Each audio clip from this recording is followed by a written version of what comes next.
Manifestasi keberlimpahan dan uang.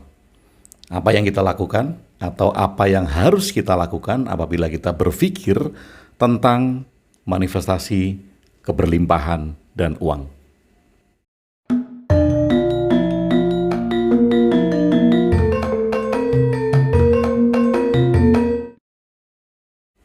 Sahabat Batra, saya jarang sekali membicarakan tema ini, yaitu tema tentang keberlimpahan, manifestasi, dan uang, karena ini sangat sensitif sekali. Sangat sensitif untuk menjadi ajang keserakahan. Kita sudah punya, kita sudah memiliki, tapi kemudian karena ada tema keberlimpahan dan uang, kita menjadi serakah untuk memiliki yang lebih. Nah, tetapi kali ini karena dalam waktu-waktu terakhir ini atau tahun-tahun ini ya, tahun-tahun pandemi, tentu banyak sekali yang terdampak karena kehilangan pekerjaan, produksi perusahaan menurun, jualan sepi, kemudian hal-hal yang ingin dicapai juga akan terhambat. Nah, karena hal itu maka tema ini saya angkat agar kita bisa mengoreksi diri sendiri. Apakah ada yang perlu kita perbaiki dari semua hal yang bisa kita lakukan tentang keberlimpahan dan uang ini? Baik, saya akan mulai dari sini. Apakah kita sudah cukup? Apakah Anda sudah cukup?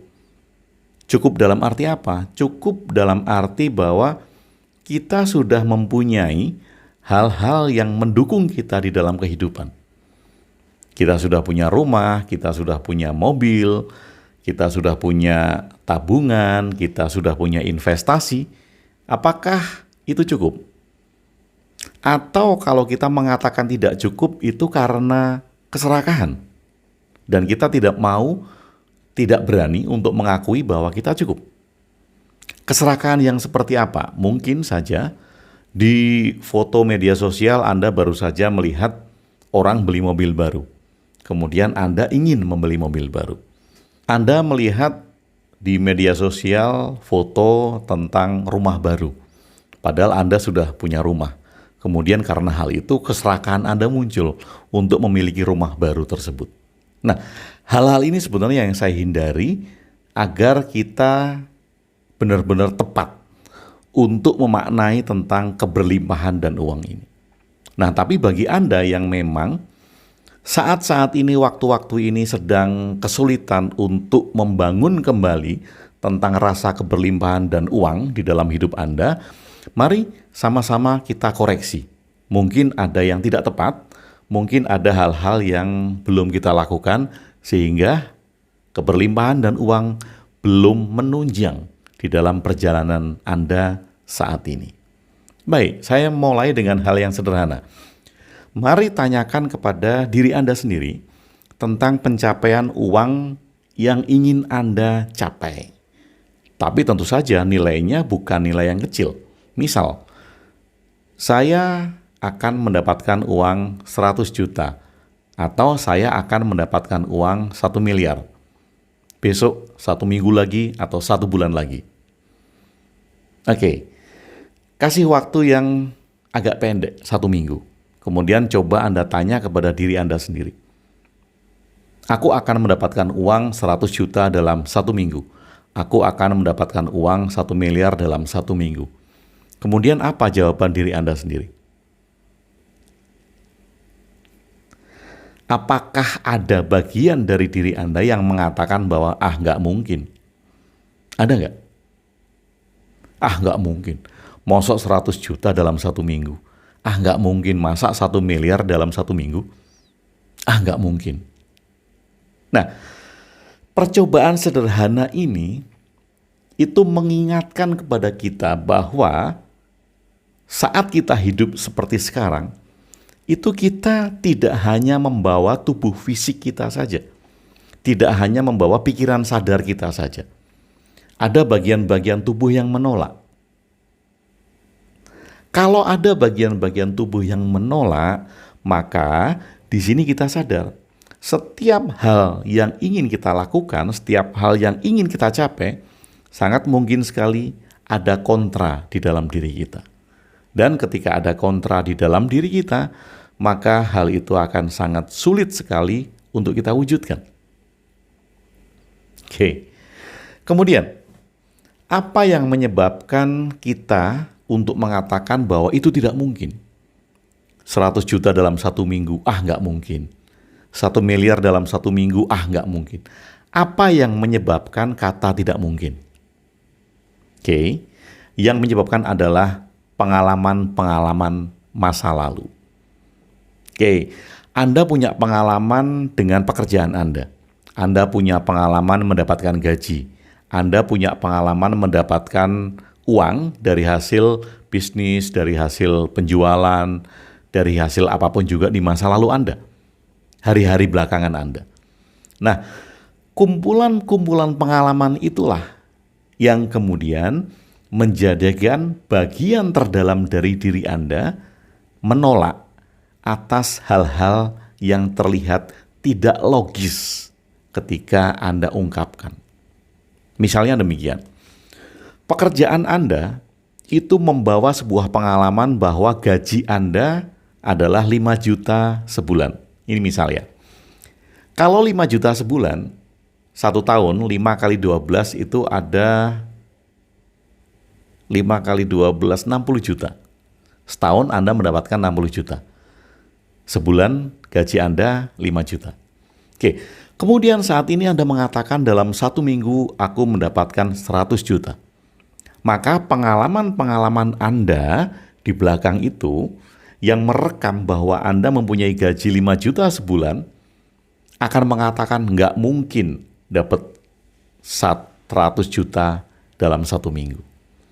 Atau bahkan ketika Anda mengungkapkan nilai 1 miliar dalam 1 minggu, jelas pengalaman-pengalaman Anda ini akan mengatakan nggak mungkin sekali 1 miliar dalam 1 minggu. Oke, kalau ada penolakan-penolakan demikian, maka jelas kita akan sangat sulit sekali untuk mencapai hal-hal yang ingin kita capai secara sadar, secara logis.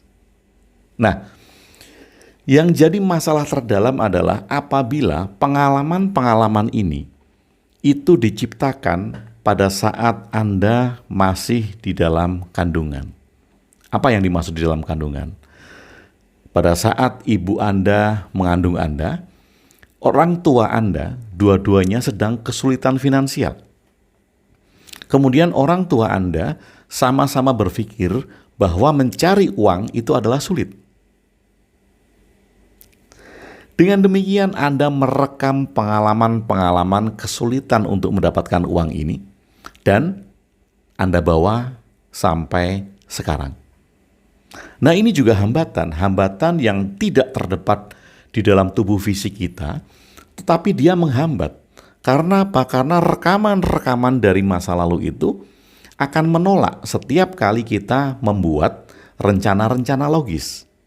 Setiap kali kita membuat rencana-rencana yang ingin kita wujudkan. Kemudian pengalaman-pengalaman yang direkam itu secara tegas mengatakan nggak mungkin, nggak mungkin, nggak mungkin.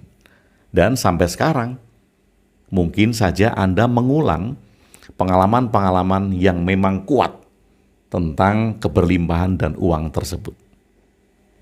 Oke, kalau demikian, maka masalahnya di mana? Masalahnya adalah di orang bisa menyebut itu sebagai iman. Orang bisa menyebut itu sebagai keyakinan.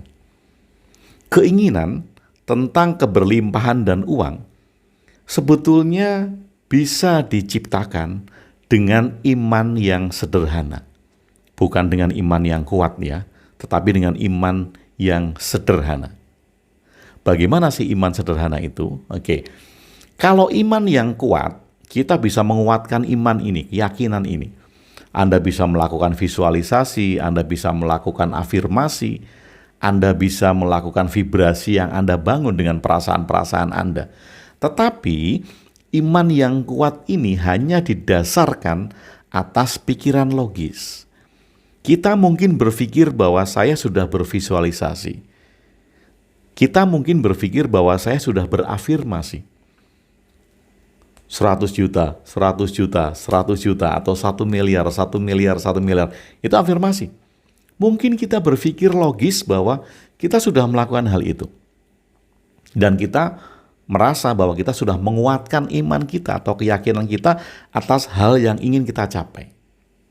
Tetapi, sahabat Bahtera, bila kita hanya bervisualisasi, berafirmasi, dan bervibrasi secara logis, dengan kita mengatakan bahwa saya sudah kuat kok afirmasi setiap hari, saya sudah kuat kok bervisualisasi setiap hari, saya sudah kuat kok memvibrasikan perasaan-perasaan positif saya tentang keinginan-keinginan tersebut.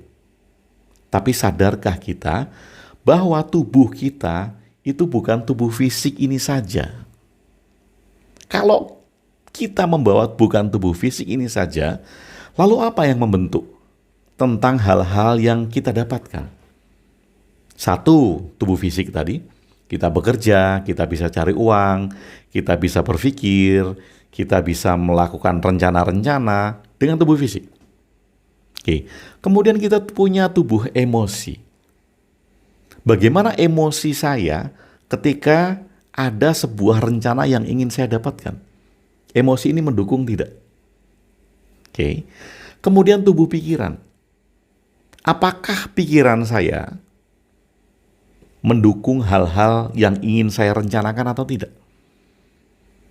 Kenapa? Karena mungkin seperti yang sudah saya jelaskan di awal, apakah pikiran ini mengakumulasi pengalaman-pengalaman masa lalu tentang keberlimpahan dan uang?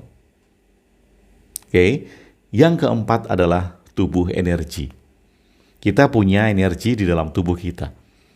Apakah energi saya itu mendukung terhadap apa yang dilakukan oleh tubuh fisik? Bila tubuh fisik, tubuh emosi, tubuh pikiran, dan tubuh energi ini selaras dengan apa yang ingin kita capai di dalam kehidupan, you are as creator, adalah pencipta. Kita a creator, kita adalah pencipta kehidupan. Bila 4 tubuh kita selaras di dalam satu tujuan yang ingin kita capai. Tetapi harus kita ingat bahwa pikiran kita itu bersifat seperti monyet.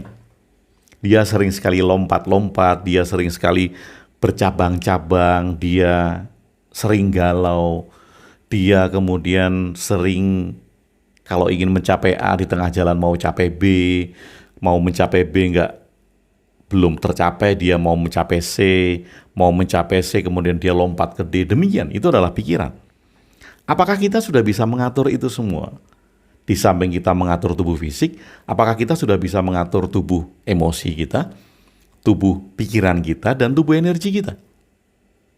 Nah, dengan hal yang sederhana, kita akan mengkoreksi ini. Tetapi dengan catatan, agar kita tidak melakukan ini dengan dorongan keserakahan. Kita mesti harus sadar betul apakah kita sudah cukup, apakah saya sudah mempunyai, apakah saya sudah memiliki. Saya berikan contoh yang sederhana. Anda sudah punya 1 mobil, kemudian Anda ingin beli mobil baru. Untuk apa mobil baru itu? Apakah itu hanya keserakahan Anda? Untuk gengsi? Untuk ditunjukkan kepada semua orang bahwa Anda kaya, bahwa Anda punya sesuatu yang lebih? Atau ada manfaatnya? Nah, ini yang harus kita garis bawahi. Bahwa keberlimpahan dan uang, apa manfaatnya bagi Anda? Atau apa manfaatnya yang bisa Anda berikan kepada lebih banyak orang?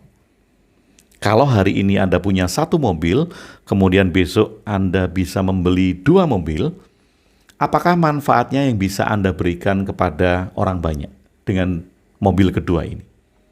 Kalau Anda punya 1 rumah, kemudian Anda punya rumah lagi, apa manfaatnya yang bisa Anda berikan kepada orang banyak dengan rumah kedua Anda? Demikian pula dengan uang. Demikian pula dengan hal-hal yang lain. Dengan demikian, maka kita akan mengkoreksi tentang yang kita buat di dalam goal tentang keberlimpahan dan uang ini. ada manfaatnya atau tidak. Nah, kemudian dengan pertanyaan tadi, apabila saya mengajukan pertanyaan kepada diri saya sendiri, bahwa 1 minggu saya dapat 100 juta, atau 1 bulan saya dapat 100 miliar bahkan mungkin, ada penolakan tidak? Apakah ada bagian dari diri Anda yang mengatakan, oh tidak mungkin, oh nggak mungkin, oh nggak mungkin. Kenapa tidak mungkin ini? Sekali lagi karena pengalaman-pengalaman masa lalu. Pengalaman di dalam pekerjaan, di mana Anda mengkalkulasi secara tidak sadar bahwa gaji bulanan Anda tidak mungkin akan menghasilkan 100 miliar dalam waktu 1 bulan. Atau nggak usah banyak-banyak tentang 100 miliar, 100 juta dalam 1 bulan. Wah, nggak mungkin. Itu karena akumulasi dari pengalaman-pengalaman yang didapatkan. Kalau kita menyadari hal itu, maka kemudian kita lihat kembali sumber daya apa yang Anda punyai. Tentu saja, kalau saya tidak bisa apa-apa, saya hanya bisa diam di rumah, cuma nonton TV, makan, tidur, nonton TV, makan, tidur, nggak punya kemampuan apa-apa, tentu pikiran Anda akan mengatakan bahwa Anda tidak bisa menghasilkan hal-hal yang lebih dari yang Anda dapatkan sekarang. Tetapi bila kita menyadari bahwa kita punya sumber daya, saya mampu melakukan ini, saya punya keahlian ini, saya bisa melakukan ini, itu, dan segala macam, tentu pikiran kita akan mengatakan bahwa kita bisa berbuat banyak untuk bekerja sama mengumpulkan hal-hal tersebut. Nah, karena masalahnya menjadi kompleks, kita harus uraikan satu-satu. Dari tubuh fisik kita, apa yang menjadi keahlian kita? Dari tubuh emosi kita, apakah kita mempunyai emosi yang mendukung dari hal-hal yang kita kerjakan? Dari tubuh pikiran kita, apakah kita mempunyai pikiran-pikiran yang positif ketika goal-goal atau tujuan dari keberlimpahan dan uang itu kita buat? Dari tubuh energi kita, apakah kita mempunyai energi yang berapi-api pada saat kita mengerjakan hal-hal yang dilakukan oleh tubuh fisik? Kalau 4 pertanyaan itu terjawab dan selaras, keberlimpahan dan uang itu akan menyelimuti diri kita. Tetapi bila tidak, kita harus koreksi satu-satu. Masalahnya ada di mana? Oke, sahabat Bahtera. Dalam tema kali ini, yang bisa Anda lakukan secara sederhana adalah menurunkan target realistis Anda. Sehingga pikiran Anda, emosi Anda, atau energi Anda itu menyetujui. Berapa banyak sih yang ingin Anda capai dengan keberlimpahan dan uang ini? Maksud saya demikian. Kalau tadi Anda mengatakan bahwa 1 minggu 100 juta dan ada bagian diri Anda yang mengatakan tidak mungkin, turunkan target realistis Anda. Dari 100 juta jadi 50 juta. 1 minggu 50 juta. Ada yang menolak enggak dalam diri Anda? Kalau masih ada yang menolak, turunkan lagi target realistisnya menjadi 10 juta. Seminggu 10 juta. Kemudian Anda periksa lagi, ada yang menolak enggak?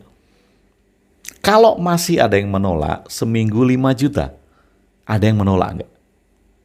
Kalau tidak ada yang menolak, artinya bagian-bagian tubuh Anda itu menyadari bahwa Anda punya potensi dengan keahlian yang Anda lakukan untuk mencapai target realistis tersebut. Nah, kalau target realistis tadi sudah Anda setujui, bagian-bagian tubuh Anda itu sudah menyetujui dan tidak mengalami penolakan, kemudian Anda mencapainya, next, Anda tingkatkan target realistis itu. Dari 5 juta yang tercapai, kemudian Anda tingkatkan jadi 10 juta. Kenapa? Karena kalau sekaligus 100 juta, pasti akan banyak penolakan. Karena pengalaman-pengalaman masa lalu yang mengatakan bahwa Anda tidak mungkin mencapai itu. Bayaran Anda nggak mungkin, keahlian Anda nggak mungkin. Maka kita perlu sedikit demi sedikit untuk menaikkan target realistis. Dari target realistis minimal yang disetujui oleh bagian-bagian tubuh kita. Hal ini sama seperti kita fitness, seperti kita gym. Nggak mungkin kita saat itu juga bisa mengangkat beban 100 kilo. Nggak mungkin kan, otot kita nggak mungkin kuat langsung mengangkat beban 100 kilo. Kita akan mulai dari 5 kilo, 5 kilo kuat jadi 10 kilo, 10 kilo kuat dari 15 kilo, 15 kilo kuat jadi 20, demikian seterusnya. Dan ini sama. Yang terpenting adalah kita menyadari bagian tubuh kita menolak di target yang kita tentukan dengan jumlah yang tidak mungkin. Kemudian kita turunkan target realistisnya sampai semua bagian tubuh kita menyadari dan menyetujui. Yang harus kita ingat adalah apabila ada bagian tubuh kita yang tidak menyetujui, artinya kita mempunyai pengalaman-pengalaman masa lalu yang tidak mendukung. Entah itu pengalaman tentang kehidupan yang mengarahkan kita kepada sesuatu yang susah, sesuatu yang tidak mungkin kita capai, atau pekerjaan-pekerjaan kita yang kemarin-kemarin dengan akumulasi memori bahwa kita tidak bisa mengumpulkan uang yang ingin kita capai tersebut. Nah, sahabat Bahtera, mungkin nanti akan kita lanjutkan, tetapi saat ini untuk mengatasi hal-hal itu tentang keberlimpahan dan uang, silakan Anda periksa diri Anda sendiri. Apakah tubuh fisik, tubuh pikiran, tubuh emosi, dan tubuh energi selaras untuk menciptakan keberlimpahan dan uang tersebut. Kemudian, kalau masih ada penolakan, Anda teliti kembali penolakannya ada di mana. Apakah penolakannya ada di target realistis? Kalau perlu Anda turunkan, dan nanti next step Anda naikkan sedikit demi sedikit. Semoga bermanfaat dan semoga bisa mengatasi hal-hal yang ingin Anda selesaikan dari masalah-masalah hidup Anda. Terima kasih sudah bersama saya Gung WB di Ruang Diri. Salam cinta dan bahagia.